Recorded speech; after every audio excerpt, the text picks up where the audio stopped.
तुम्हाला तुमचं शुक्र खराब करायचं असेल तर महिलांची डिसरेस्पेक्ट तुम्ही नक्की करू शकता. जर तुम्हाला केतू खराब करायचं असेल तर तुम्ही तुमच्या पार्टनरला चीट नक्की करू शकता. जर तुम्हाला राहू खराब करायची इच्छा असेल तर तुम्ही नक्कीच शिवीगाळ करू शकता. आल्या गेल्या पर्सनला तुम्ही शिवी देऊ शकता. जर तुम्हाला शनी खराब करायचं असेल तर रोज सकाळी उशिरा उठा, कामं टाळा, कामं न करणं जास्त तुम्ही प्रेफर करा.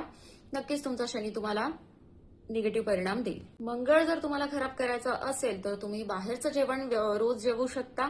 एक्सरसाइज अजिबात करू नका, वॉक करायला जाऊ नका. जर तुम्हाला तुमचा गुरुग्रह जर खराब करायचा असेल तर तुम्ही नॉलेज घेणं बंद करून द्या. तुमच्या लाईफमध्ये गुरुचा तुम्ही अपमान करू शकता. चंद्र जर खराब करायचं असेल तर तुमच्या आईची तुम्ही डिसरेस्पेक्ट करू शकता. मर्क्युरी जर खराब करायचा असेल तर तुम्ही प्रत्येक वेळेस प्रत्येक सेंटेन्समध्ये खोटं बोलू शकता. सूर्य जर तुम्हाला खराब करायचं असेल तर तुमच्या वडिलांची तुम्ही डिसरेस्पेक्ट करू शकता.